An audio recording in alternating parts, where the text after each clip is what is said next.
नमस्कार, मैं हूं यश खुराना। स्वागत है आपका डॉक्टर कार्यक्रम में। अगर आज की परिस्थितियां देखें तो ये कहना गलत नहीं होगा कि ये दौर मुश्किलों से भरा दौर है, और हमें इसे भी कहने से गुरेज नहीं करना चाहिए कि ये दौर से हम जल्द ही बाहर आ जाएंगे। वैसे कोरोना के आंकड़े देखें तो लगता है कि हम सफलता की ओर लगातार धीरे धीरे करके आगे बढ़ रहे हैं, लेकिन हमें ज़्यादा खुश होने की ज़रूरत नहीं है, क्योंकि खतरा अभी टला नहीं है, बस खतरा कम हुआ है। इसलिए सावधानी बरतना बहुत ज़रूरी है, क्योंकि छोटी छोटी लापरवाही तीसरी लहर को बढ़ावा दे सकती है। और इस संबंध में वैसे ही खबरें सामने आ रही है कि तीसरी लहर जरूर आएगी, और इसका सबसे ज्यादा प्रभाव बच्चों पर पड़ सकता है। तो पहला पॉइंट तो हो गया कि बच्चों को बचाना है, तैयारियां बेहतर होनी चाहिए। लेकिन सवाल है बच्चों को कैसे बचाएं, सुरक्षित कैसे रखें। और इसके इतर जो बच्चों को परेशानियां होती हैं, समस्याएं होती हैं, अलग अलग तरह के रोग होते हैं, इस पर भी हम बात करेंगे।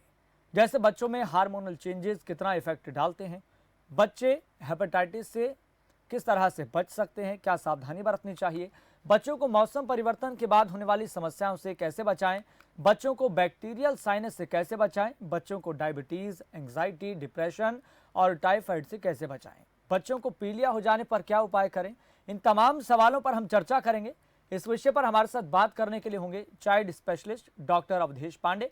इसी के साथ एक महत्वपूर्ण जानकारी दर्शकों को भी बता देते हैं कि लगातार आपके टीवी स्क्रीन पर नंबर फ्लैश हो रहे हैं।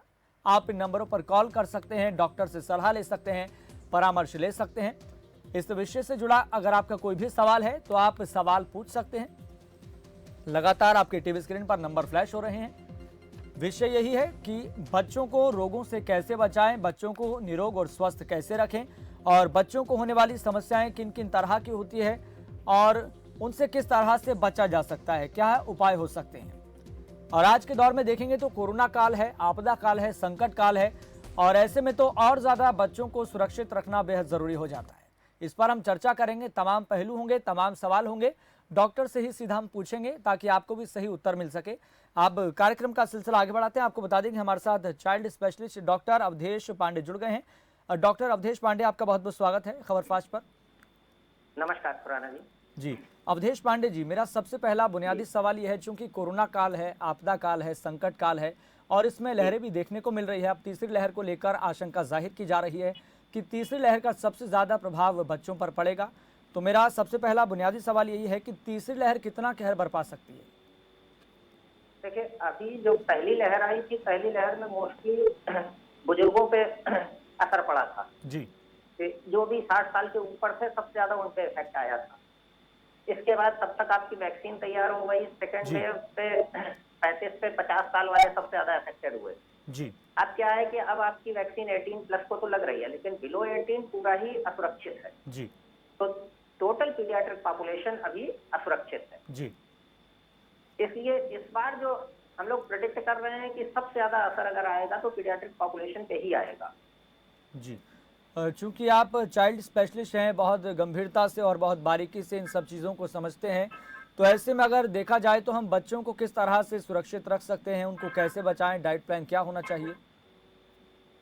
देखिए, कोरोना से बचने के लिए सबके लिए एक ही मूल मंत्र है, मास्क। क्योंकि ये नेजल से फैलने वाली बीमारी है, तो इसको मास्क से ही सबसे अच्छे से बचाया जा सकता है। और सोशल डिस्टेंसिंग का ध्यान रखें। अगर किसी को तेज फीवर आ रहा है, 3-4 दिन से लगातार फीवर आ रहा है, तो वो लोग अपनी जांच कराएं जी। यही ऐसी चीजें हैं जिनसे कि हम कोरोना को जल्दी आइडेंटिफाई कर सकते हैं और फिर इससे लोगों को बचा सकते हैं जी। डॉक्टर साहब, हमारे साथ इस बीच दिलीप राज जुड़ गए हैं, दर्शक हैं, भिवानी से जुड़े हैं। दिलीप, आपका बहुत बहुत स्वागत है। आपका सवाल क्या है। सवाल तो ऑडियो के बारे में है जी। दिलीप, हम आपकी आवाज सुन पा रहे हैं, आप सवाल पूछिए जल्दी से। ऑडियो के बारे में पूछिए, सवाल पूछिए। एक असली है या खो में टच है ना, या हटरी है, इसमें पेज लगेगा तो कोई दिक्कत आओगी कि नहीं आओगी। दिलीप, अगर आपका सवाल बच्चों के हेल्थ से जुड़ा हुआ है तो आप पूछ सकते हैं। अगर आपका सवाल बच्चों से जुड़े रोगों को लेकर है तो आप पूछ सकते हैं। नहीं, मेरा खुद का सवाल है ये जी। मेरी 54 साल उम्र है जी दिलीप राज जी, आज हमारा विषय कुछ और है, फिर कभी इस पर चर्चा करेंगे। बहुत बहुत धन्यवाद, आपने कॉल किया। अवधेश पांडे जी, ब्लैक फंगस भी अब देखने को मिल रहा है और कई मामले बच्चों में भी सामने आए हैं, जहां पर आंत में ब्लैक फंगस के कुछ मामले सामने आए हैं। तो ऐसे में ब्लैक फंगस से बच्चों को कैसे बचाएं, किस तरह की सावधानियां अभिभावकों को, माता पिता को रखनी चाहिए? देखिए, ब्लैक फंगस वाली बीमारी मोस्टली तब होती है जब इम्यूनिटी कम हो जी या लंबे समय तक स्टेरॉइड दिया गया हो। जब भी कोरोना सीवियर हो जाता है, सीवियर कोविड में जब आईसीयू में पेशेंट होता है तो हाई डोज में स्टेरॉइड दिया जाता है। तो ये उसके साइड इफेक्ट होते हैं कि उसकी वजह से जैसे इम्यूनिटी कम होगी तो वो फंगल इन्फेक्शन जो सामान्य रूप से हम लोगों में नहीं होते हैं वो होने लगते हैं। तो इनसे बचने का एक ही तरीका है कि जुडिशियस यूज किया जाए स्टेरॉइड का। जब जितनी आवश्यकता है उतना ही दिया जाए, ज्यादा यूज न किया जाए। जी, डॉक्टर अवधेश पांडे, कुछ ऐसे भी मामले सामने आए हैं, ना तो बच्चों को स्टेरॉइड्स दिए गए हैं, ना उनको कोरोना हुआ था, उसके बावजूद भी बच्चों में ब्लैक फंगस के मामले सामने आए हैं। तो इसे हम किस तरह से देख सकते हैं? हाँ, उसका ये रीजन होता है, जैसे इस समय बरसात का मौसम है या बच्चों ने अपना मास्क लगाया हुआ है और मास्क भीग गया है जी तो जहाँ ह्यूमिडिटी बढ़ जाएगी, उस ह्यूमिडिटी की वजह से नेजल कैविटी में फंगल ग्रो करने लगता है। जी तो वहां पर कोरोना भी नहीं होगा, स्टेरॉइड भी नहीं दिया गया होगा और उसके बावजूद इम्यूनिटी कम होने पर वो फंगस ग्रो कर जाएगा और ब्लैक फंगस आ जाएगा। जी तो ये ऐसे केसेस होते हैं। या जहां पर बहुत दिनों तक किसी बच्चे को सांस की बीमारी रही हो, फेफड़ा ठीक से न काम कर रहा हो, बच्चा काफी दिनों से लगभग 15 दिन से महीने भर तक ऑक्सीजन पे रहा हो, तो ऑक्सीजन को ह्यूमिडिफाई करके देते हैं। जी तो उस ह्यूमिडिफाई ऑक्सीजन की वजह से भी अगर वहां का पानी इन्फेक्टेड है, उस पानी को नहीं बदला गया, या बच्चे के नाक में बार बार छींक आ रही है या कुछ है, तो वहां से स्पोर नाक में पहुंच गए, वो तेजी से ग्रो कर जाएंगे। जी लेकिन बेसिक कंडीशन वही है जी। कि बच्चे की इम्यूनिटी कम होनी चाहिए, चाहे बीमारी की वजह से कम हुई हो, चाहे कोविड की वजह से कम हुई हो, चाहे स्टेरॉइड देने की वजह से कम हुई हो। जी। और एक सवाल सोशल मीडिया के जरिए एक दर्शक पूछ रहे हैं कि कोरोना पॉजिटिव बच्चों के लिए इम्यूनिटी बूस्टर टिप्स क्या देना चाहेंगे? एज सच कोई नेम्ड इम्यूनिटी बूस्टर नहीं है कि उसका नाम दे दिया जाए कि भाई ये दवा है, ये आप खा लेंगे तो इम्यूनिटी ठीक हो जाएगी। लेकिन विटामिन सी, विटामिन डी जी और ये जो मल्टी विटामिन हम लोग यूज कर रहे हैं, अगर जुडिशियस यूज करेंगे इनका तो ये इम्यूनिटी बूस्ट करेंगे। और एक हम लोगों का जो पुराना तरीका है कि अगर हल्दी दूध पीते हैं तो हल्दी अपने आप में बहुत अच्छी इम्यूनिटी बूस्टर है। जी तो ये देसी तरीका ज्यादा अच्छा है कि सब लोग शाम को 1 गिलास दूध 1 चम्मच हल्दी मिला के पिए। जी। एक और सोशल मीडिया के दर्शक सवाल पूछ रहे हैं कि उनका बच्चा 8 साल का है, तो बच्चों के मानसिक विकास, शारीरिक विकास समय के साथ होते रहें, ऐसे में उम्र के हिसाब से बच्चों का डाइट प्लान क्या होना चाहिए? देखिए, 8 साल का बच्चा तेजी से ग्रो करेगा। जी इनको प्रोटीन पूरे अमाउंट में मिलना चाहिए, क्योंकि 8 साल का बच्चा खूब दौड़ेगा भागेगा तो उसको कार्बोहाइड्रेट भी 60 से 70% चाहिए जी और एनर्जी स्टोर करने के लिए उसको फैट भी अच्छे मात्रा में चाहिए। तो इनकी डाइट में प्रोटीन कम से कम 1 से 1.5 ग्राम पर केजी बॉडी वेट के हिसाब से जी। सामान्य रूप से 25 से 30 ग्राम प्रोटीन पर डे मिलना ही चाहिए। तो अगर हम इसको अपने खान पान की भाषा में प्रयोग करें तो प्रतिदिन 1.5 से 2 कटोरी दाल प्रतिदिन खानी चाहिए, जिससे कि उनका प्रोटीन पूरा पहुंचे। जी और जी जो अपने मौसमी फल हैं उनको भी डाइट में यूज करना चाहिए। मौसमी फल आपको रूटीन में विटामिन और न्यूट्रिशंस का सप्लीमेंट करते रहते हैं, तो ये आपको अलग से सप्लीमेंट लेने की जरूरत नहीं पड़ती। जी। और मैं इसके तरह की सवाल पूछना चाहूँगा आपसे, इसी सवाल को आगे बढ़ाते हुए, और इसके थोड़ा प्रतिकूल सवाल ये है कि अभिभावक ऐसी कौन सी गलतियां करते हैं जिसकी वजह से बच्चा सही तरीके से पनप नहीं पाता है, मानसिक तौर पर, शारीरिक तौर पर उसका विकास नहीं हो पाता है सही ढंग से, जो उम्र के हिसाब से होना चाहिए? देखिए, मुख्य रूप से जो हिंदुस्तान की कमी आती है वो आती है फेमिलियल, मतलब कि उसका डाइट ठीक से नहीं होता है। जी बच्चा मना करता है कि मैं ये नहीं खाऊंगा, मैं ये खाऊंगा, मैं ये नहीं खाऊंगा, तो इस प्रवृत्ति की वजह से बच्चा कम खाना खाता है जी और वो सामान्य रूप से अपनी ग्रोथ में कम रह जाता है, पीछे रह जाता है। तो इन बच्चों को थोड़ा सा रिवार्डिंग हैबिट देनी चाहिए। जो बच्चे खाना नहीं खाते उनको ये देना चाहिए, ठीक है आप ये खा लोगे तो आपको ये देंगे, या आप ये कर लोगे तो आपको ये मनपसंद चीज मिल जाएगी। तो ये जो रिवार्डिंग पैटर्न है उससे बच्चों को लगता है कि हाँ इससे हमको ही मिलेगा, और इससे उनका मानसिक विकास भी अच्छा होता है, उनमें कंपटीशन की भावना भी बनती है जी तो दिमाग तेजी से काम करता है उनका। जी। और ये एक मेरा सवाल डिप्थीरिया को लेकर है, चूंकि डिप्थीरिया हर साल आने वाली एक गंभीर समस्या है। आपसे जानना चाहेंगे कि बच्चों में डिप्थीरिया की समस्या क्यों पैदा होती है, ये क्या चीज़ है, इससे कैसे बचाव कर सकते हैं और इसके लक्षण क्या होते हैं, डॉक्टर के पास कब जाना चाहिए? डिप्थीरिया का पुराना नाम गलघोटू है। जी करीब 25, 30, 40 साल पहले जब जी डिप्थीरिया अपने पूरे शबाब पे था, जी तब बच्चों के गले में सूजन आ जाती थी और सांस की नली को वो दबा लेता था, जी। जिसकी वजह से सांस में दिक्कत होती थी, इसलिए इसका नाम पड़ा गलघोटू। जी लेकिन अब चूंकि अपने यहाँ वैक्सीनेशन बहुत अच्छा हो गया है, जी तो इस वैक्सीनेशन की वजह से बच्चों को छोटे पर ही 1.5 महीने, 2.5 महीने, 3.5 महीने पे टीका लग जाता है डिप्थीरिया का। जी तो ये बीमारी बहुत कम हो गई है। लेकिन जी। अभी भी अगर गले में सूजन है, गले में सूजन के साथ लार नहीं घुटक पा रहा है या सांस लेने में दिक्कत हो रही है, तो तुरंत अपने डॉक्टर को दिखाएं। ये डिप्थीरिया का प्रारंभिक लक्षण हो सकता है।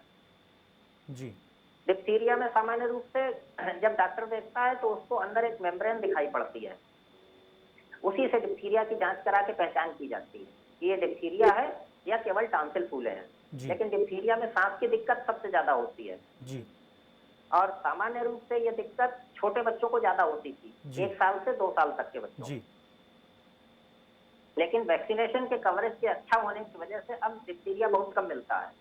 जी फिर भी कभी साल में 2-4 केस मिल ही जाते हैं। जी बिल्कुल, मामले सामने आते हैं, इसलिए इस सवाल का भी जिक्र करना जी। पड़ा, क्योंकि मामले ऐसे भी सामने आए थे कि बच्चों की मौत तक हो रही थी डिप्थीरिया की वजह से।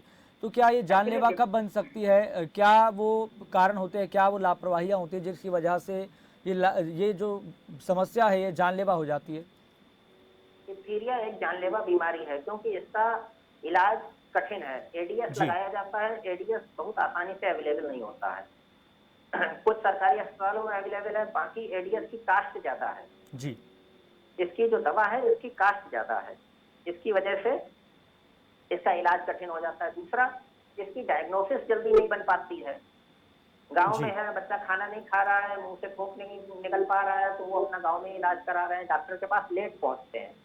अगर लेट पहुंचते हैं तो ये फिर उस स्थिति में आ जाता है कि फिर वहां से रिकवरी पॉसिबल नहीं हो पाती है। ये सबसे जी। बड़ा कारण है। डॉक्टर साहब, ये सवाल भी पूछना चाहेंगे, चूंकि एक सोशल मीडिया के दर्शक इसी सवाल को लेकर अपनी बात रख रहे हैं कि अगर कोई माता पिता डिप्थीरिया की वैक्सीन लगवाना भूल गए हैं या फिर उनको नहीं पता इस बारे में कि डिप्थीरिया वैक्सीन लगवाना कितना ज़रूरी होता है, जागरूक नहीं है, तो आने वाले समय में किस तरह की समस्या पैदा हो सकती है और ये समस्या कितनी गंभीर हो सकती है? देखिए, अगर कोई डिप्थीरिया की वैक्सीन नहीं लगवा पाया है, तो अगर बच्चा छोटा है, 1 साल से छोटा है, तो तुरंत जी लगवा लें, या 1 साल से बड़ा हो गया है तो 1.5 साल में इसका बूस्टर लगता है, जी 5 साल में फिर से बूस्टर लगता है। तो वैक्सीनेशन से ही इसका बचाव पूरा पूरा होना ही जी है। लेकिन अगर मान लीजिए आपके बच्चे को वैक्सीन नहीं लग पाया है, जी तो आपको तुरंत वैक्सीन लगवाना चाहिए। दूसरे, आपको उन लक्षणों पर ध्यान देना है कि क्या गले में सूजन है, क्या उसके साथ सांस लेने में दिक्कत है, क्या तेज बुखार है।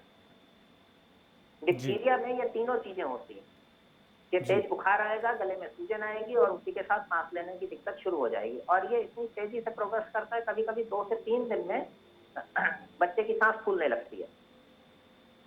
जी। और इसके इतर बच्चों में पीलिया की समस्या भी बहुत देखने को मिलती है। माँ बाप परेशान रहते हैं, चूँकि कई बार जागरूक नहीं होते या फिर नहीं पता होता कि डॉक्टर के पास कब जाएं, कि लक्षण क्या होते हैं और किस तरह से इसका सही तरीके से उपचार किया जा सकता है। तो पीलिया का सटीक इलाज क्या है और इसका जड़ से खात्मा हो जाए, मैं चाहता हूं कि आप सभी दर्शकों को, जो भी माता पिता इस कार्यक्रम को देख रहे हैं, उनको सही जानकारी मिल सके, सटीक जानकारी मिल सके, ताकि वह सही तरीके से इसका उपचार कर सके। पीलिया और टाइफाइड जी 2 ऐसी बीमारियां हैं जो पानी से फैलती हैं। जी पीलिया मोस्टली एक वायरल बीमारी है, वायरल हेपेटाइटिस की वजह से, एक वायरस की वजह से फैलती जी है। ये कई प्रकार के होते हैं, hepatitis A, B, C, D, E, G जिसमें से हेपेटाइटिस बी का तो टीका हम लोगों के पास उपलब्ध है, जी वो मोस्टली सभी बच्चों को लगा दिया जाता है समय से। हेपेटाइटिस ए का भी टीका है, लेकिन वो अभी गवर्नमेंट के प्लान में नहीं है, इसलिए वो सबको नहीं मिल पाता है। जी जो जागरूक हैं वो तो अपना प्राइवेट में लगवा लेते हैं, लेकिन गवर्नमेंट सेक्टर में इसका टीका नहीं है। पीलिया की बीमारी की पहचान के लक्षण है कि बच्चे को उल्टी आएगी, पेट में दर्द होगा और साथ में खाना खाना बंद कर देगा जी और इसके 2-3 दिन बाद उसकी आंखें पीली होनी शुरू हो जाएंगी। तो जब भी ऐसा होता है कि आपके बच्चा लगातार 2-3 दिन से पेट दर्द की शिकायत कर रहा है, कुछ भी खिलाओ उल्टी कर दे रहा है या वैसे ही उल्टी कर दे रहा है, 2-3 दिन के बाद बच्चा सुस्त हो जाता है और उसकी जब आंखें आप देखते हैं तो पीली नजर आती है, तो तुरंत आप डॉक्टर के पास जाएं और उसकी जांच कराएं और डॉक्टर के कहे अनुसार उसका इलाज शुरू करें। जी। एक दर्शक सोशल मीडिया पर पूछ रहे हैं, दिलीप नाम है उनका, कि बच्चों में काली खांसी की समस्या क्यों होती है? बच्चों में काली खांसी की समस्या व्हूपिंग कफ को कहते हैं इसको जी ये एक बैक्टीरिया जनित बीमारी है जी और इसका भी टीका डीपीटी के साथ ही लगता है। डीपीटी का जो पर्ट्यूसिस कंपोनेंट है उसको काली खांसी कहते हैं। जी डीपीटी के टीके में जो बुखार आता है इसी पर्ट्यूसिस कंपोनेंट की वजह से आता है, इसीलिए इसको जोड़ा गया था कि काली खांसी भी एक ऐसी बीमारी है जो बहुत तेजी से फैलती है, इसका संक्रमण बहुत तेजी से फैलता है, जी इसलिए इसका टीका इजाद किया गया। तीनों ही डीपीटी के साथ लगते हैं, डिप्थीरिया, पर्ट्यूसिस और टिटनेस। जी तो ये वैक्सीन प्रिवेंटेबल डिजीजेज हैं और मोस्टली गवर्नमेंट का कवरेज इनका 60-70% है, जिसकी वजह से इनकी फ्रीक्वेंसी बहुत कम हो गई है। जी लेकिन पर्ट्यूसिस अब क्या है कि कुछ बड़े बच्चों में भी हो रही है, 10 साल और 12 साल में, 15 साल में। इसमें खांसी आती है, इसको कहते हैं 100 डेज तक खांसी आती है, बिल्कुल इस तरीके से खांसता है, ऐसी खांसी आती है जैसे कुत्ता खांस रहा हो जी और बच्चा एकदम एग्जॉस्ट हो जाता है, आंखों से पानी गिरने लगता है, पसीना आ जाता है। इसका जैसे ही ऐसी खांसी आए तुरंत आप अपने डॉक्टर से संपर्क करें और एंटीबायोटिक का सेवन करें। एंटीबायोटिक समय पर मिल जाने से 5 से 7 दिन में बिल्कुल ठीक हो जाते हैं। पूरी तरह से ठीक होने में 10 दिन लग जाते हैं, लेकिन बहुत तेजी से कंट्रोल हो जाती है। जी। और इस काली खांसी के लक्षण और टाइफाइड के लक्षण में हम किस तरह से अंतर कर सकते हैं? देखिए, टाइफाइड में फीवर आता है जी पहले, धीरे धीरे फीवर आएगा, बच्चे को हल्का हल्का फीवर आप बताएंगे कि हल्का हल्का बुखार आता है, बस और कुछ नहीं, थोड़ा खाना वाना कम कर दिया है, निढाल सब पड़ा रहता है, बस अब किसी से बात नहीं कर रहा है, 3-4 दिन बिल्कुल ऐसे ही चलता है। जी काली खांसी में फीवर आएगा, फीवर के साथ जुकाम होगा, नाक बहेगी और खांसी आनी शुरू होगी। तो खांसी का पैटर्न बिल्कुल टिपिकल होता है कि जैसे ही आप डॉक्टर के पास जाते हैं और डॉक्टर को बताते हैं साहब इसको खांसी आती है, तो आके ही रह जाती है। जी आती है तो 10 मिनट तक आती रहती है, ठीक ही नहीं होती है, जी फिर अपने आप रुक जाती है और बच्चा बिल्कुल सुस्त हो जाता है, परेशान निढाल सा हो जाता है, आंखों से आंसू आने लगते हैं, चेहरे से पसीना आने लगता है। फिर 2-3 घंटे बाद, आधे घंटे बाद फिर जैसी बीमारी की सीवियरिटी है उसके हिसाब से दोबारा खांसी के बाउट्स आते हैं। तो ये तो काली खांसी के लक्षण है। जी टाइफाइड में फीवर ही आता है। फीवर आने के बाद, चूंकि टाइफाइड पानी से फैलने वाली बीमारी है, पेट से बढ़ती है, तो पेट के लक्षण भी आएंगे, जैसे पेट में दर्द होगा, पतली लैट्रिन आएगी या एकदम पेट में मरोड़ होने लगेगी और धीरे धीरे बुखार तेज होने लगता है। जी जब भी बुखार 5-7 दिन हो जाए, न ठीक हो, तुरंत डॉक्टर के पास जाएं। डॉक्टर आपकी टाइफाइड की जांच कराएंगे और आपको बताएंगे कि हाँ, आपको टाइफाइड हुआ है। जी ये तो हो गई लक्षणों को भेदने वाली बात। अगर इसके इतर बात करें टाइफाइड का जड़ से खात्मा हम किस तरह से कर सकते हैं, चूँकि ये देखा जाता है कि एक बार इलाज करा लिया, फिर उसके कुछ समय बाद फिर दोबारा से टाइफाइड की समस्या देखने को मिलती है। डॉक्टर साहब, आप इस बात का जवाब दीजिएगा। इस बीच हमारे साथ एक दर्शक जुड़ गए हैं, नरेश कुमार। नरेश, आपका बहुत बहुत स्वागत है। आपका सवाल क्या है? सर, मेरे अभी स्टंटिंग हुई है जी, क्या मैं वैक्सीन लगवा सकता हूँ? नरेश जी, आज का हमारा विषय कुछ और है, लेकिन अगर डॉक्टर साहब इसका जवाब देना चाहें तो दे सकते हैं। लेकिन हमारा विषय आज बच्चों से संबंधित है कि उनको रोग किस तरह के होते हैं और उपाय किस तरह से हो सकते हैं। अच्छा जी, चलो जी। चलिए नरेश जी, बहुत बहुत धन्यवाद सवाल पूछने के लिए।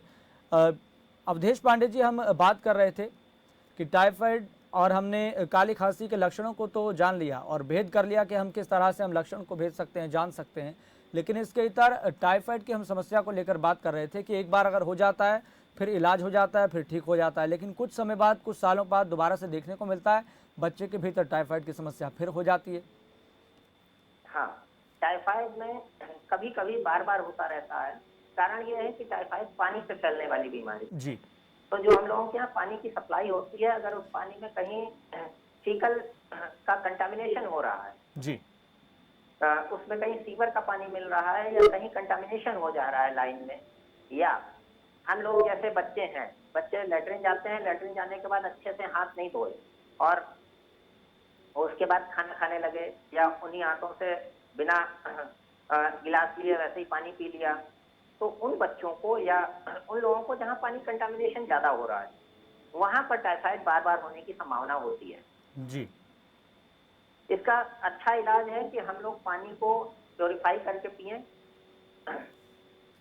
और जो कंटामिनेशन है उसको चेक करवाते रहें। अगर किसी कॉलोनी में बार बार सबको टाइफाइड हो रहा है या काफी लोगों को टाइफाइड हो रहा है, तो वो अपने पानी की जांच कराएं। अगर वहाँ कोलीफॉर्म बैक्टीरिया ज्यादा मिल रहे हैं तो फिर उसके लिए वहाँ पे जो उनकी पानी की टंकी है या सोर्स है उसमें क्लोरीन ट्रीटमेंट कराएं या उसका उस हिसाब से ट्रीटमेंट कराएं, जिससे वहां से सोर्स खत्म हो। क्योंकि टाइफाइड और हेपेटाइटिस पीलिया दोनों ही बीमारी पानी के रास्ते फैलती हैं। जी अगर पानी में इन्फेक्शन है तो वो आपके पेट में जाएगा, आपकी इम्यूनिटी पुअर है या बैक्टीरिया आपके पेट में रह गया तो वो फिर टाइफाइड या हेपेटाइटिस करेगा। जी इसके इतर एक दर्शक सोशल मीडिया के जरिए टॉन्सिल को लेकर सवाल पूछना चाह रहे हैं कि टॉन्सिल की समस्या बच्चों में ज़्यादा क्यों देखने को मिलती है और ऐसे क्या कारण हो सकते हैं जिनकी वजह से समस्या पैदा होती है, इसका उपाय क्या है और किस तरह की जांच करवानी चाहिए? टॉन्सिल एक बच्चों की सामान्य बीमारी है। बच्चों में इन्फेक्शन हो जाता है टॉन्सिल में, मोस्टली बैक्टीरियल या कभी कभी वायरल। इस इन्फेक्शन की वजह से टॉन्सिल में सूजन आ जाती है। टॉन्सिल में सूजन आने के बाद बच्चों को गले में दर्द होता है और खाना खाने में दिक्कत होती है। इसके फैलने की कारण भी यही है कि जो वातावरण में बैक्टीरिया वायरस घूम रहे हैं वो सांस के रास्ते पहुंच जाते हैं, या किसी को टॉन्सिल है उसने आपके सामने छींका या खांसा तो उससे फैल जाते हैं। जी टॉन्सिल की बीमारी के लिए भी यही है, जैसे ही आपको गले में दर्द होता है या खाना निगलने में दिक्कत होती है तो आप अपने बच्चों के डॉक्टर के पास जाते हैं या ईएनटी के सर्जन के पास पहुंचते हैं, तो वो आपके गले का परीक्षण करता है और बताता है कि आपको टॉन्सिल बढ़ गए हैं और एक उपयुक्त एंटीबायोटिक देता है, जिससे टॉन्सिल का इन्फेक्शन ठीक हो जाता है और टॉन्सिल की सूजन ठीक हो जाती है, ठीक हो जाते हैं। जी और एक इसके इतर बेहद सामान्य लेकिन बेहद गंभीर समस्या जो हर साल हर मौसम परिवर्तन के बाद देखने को मिलती है कि गले में खराश होती है, सूजन आ जाती है, बच्चों को चेहरा लाल भी पड़ने लगता है और लगातार खांसी आना, तो एक सामान्य समस्या है, सामान्य रोग है लेकिन गंभीर बन जाता है। नहीं, ये पर्टुसिस का एक माइल्ड वेरिएंट है। जी गले में खराश आना, हल्की खांसी और वो धीरे धीरे बढ़ती जाती है। जी जो पर्टुसिस का माइल्ड वेरिएंट है, आपको हल्की खांसी आई, आप डॉक्टर के पास गए, आपने एंटीबायोटिक ले ली तो आप उसी से ठीक हो जाएंगे। जी लेकिन अगर आपने घर में ही देसी इलाज किया, एंटीबायोटिक नहीं ली और इन्फेक्शन आपका बना रहा तो खराश बनी रहती है, वो पर्टुसिस आगे प्रोग्रेस कर जाता है, जिससे सांस की नली में सूजन आ जाती है और पर्टुसॉइड कफ शुरू हो जाता है। जी और बच्चों में जी तुरंत डॉक्टर को दिखाना है और उपयुक्त एंटीबायोटिक लेनी है 5 से 7 दिन और ये पूरी तरीके से ठीक हो जाता है। जी और बच्चों में यूटीआई इन्फेक्शन को लेकर आप क्या सलाह देना चाहेंगे, किस तरह से इसका उपचार होना चाहिए, इसके शुरुआती लक्षण, इसके प्राथमिक लक्षण किस तरह के होते हैं और ये समस्या कितनी गंभीर हो सकती है बच्चों के लिए? ये एक तरीके से छुपा हुआ इन्फेक्शन होता है जिसका जल्दी बच्चों में पता नहीं चलता है। जी क्योंकि यूटीआई में फीवर नहीं आता है जल्दी। यूटीआई में फीवर तब आता है जब यूटीआई बहुत सीवियर हो चुका होता है। यूटीआई के लक्षण है, बच्चे बार बार पेशाब करते हैं या पेशाब में बताते हैं दर्द हो रहा है पेशाब जाने पे, या पेशाब करने पे जो छोटे बच्चे हैं, 1 साल से छोटे बच्चे हैं, जब पेशाब कर रहे होते हैं तो बहुत रोते हैं। ये समस्या लड़कों की अपेक्षा लड़कियों को थोड़ी ज्यादा होती है। जी क्योंकि लड़कियों में कंटामिनेशन होने के चांसेस ज्यादा होते हैं, गुदाद्वार और पेशाब का रास्ता पास पास होता है। जी जैसे ही आपका बच्चा बार बार पेशाब जाता है, सामान्य रूप से आप रात की फ्रीक्वेंसी गिनिए कि रात में आपका बच्चा कितनी बार पेशाब जा रहा है, ज्यादा बार जा रहा है, 2-3 बार, अगर 2 बार से 3 बार से ज्यादा जा रहा है तो आप अलर्ट हो जाइए, दिन में भी उसको चेक करिए ज्यादा पेशाब आना, इसके बाद आप उससे इंक्वायर करिए कि क्या आपको पेशाब में दर्द हो रहा है। कभी कभी पेशाब का इन्फेक्शन ऐसे भी प्रेजेंट करता है कि बच्चा पेशाब करने गया और पेशाब हो नहीं रही, इसलिए वो हर 10 मिनट में जाता है पेशाब करने, लेकिन पता चला कि थोड़ी सी पेशाब हुई फिर पेशाब होती नहीं है जी। इसकी जब ये कोई लक्षण दिखाई पड़े तो आप तुरंत अपने डॉक्टर से संपर्क करें। डॉक्टर आपका यूरिन की जांच कराएगा, यूरिन की जांच में पस्टल्स निकल के आएंगे और आपको डॉक्टर बताएंगे कि आपको पेशाब का इन्फेक्शन हुआ है। पेशाब के इन्फेक्शन के लिए कम से कम 10 दिन तक एंटीबायोटिक लेना जरूरी होता है। अगर आपने पेशाब का कंप्लेंट ठीक होते ही 4 दिन 5 दिन में एंटीबायोटिक बंद कर दी तो आपको इन्फेक्शन दोबारा होने के चांसेस होते हैं जी। तो इसलिए डॉक्टर की सलाह माने, पूरे समय तक एंटीबायोटिक लें। नहीं तो पेशाब का इन्फेक्शन अगर लगातार बना रहता है तो ये जाके पहले पेशाब की थैली में इन्फेक्शन करेगा और फिर ये धीरे बढ़ते बढ़ते किडनी तक पहुंच जाता है जी। वो सबसे ज्यादा खराब चीज होती है जी। इसलिए इसको नजरअंदाज न करें। अपने बच्चे के पेशाब की फ्रीक्वेंसी पर ध्यान दें कि दिन में 4 बार जा रहा है तो रात 2 बार जाता है, अगर रात में 3 बार जा रहा है 4 बार जा रहा है तो फिर आप उसकी पेशाब की जांच कराएं और डॉक्टर से मिलें। ठीक। डॉक्टर अवधेश पांडे, बहुत बहुत धन्यवाद, आपने कीमती समय निकाला इस खास कार्यक्रम में जुड़े। तो कोरोना काल में, इस आपदा काल में, इस संकट काल में बच्चों को बचाना बेहद ज़रूरी है। इसके इतर बच्चों को दूसरे रोगों से बचाना भी बेहद ज़रूरी है। इसलिए बच्चों का खान पान अच्छा रखें, अपने बच्चों पर नज़र रखें। अगर बच्चों में कोई भी लक्षण या समस्या देखने को मिले तो तुरंत डॉक्टर से संपर्क करें। फिलहाल आपका डॉक्टर में इतना ही। मुझे दीजिए इजाज़त। देखते रहिए खबर।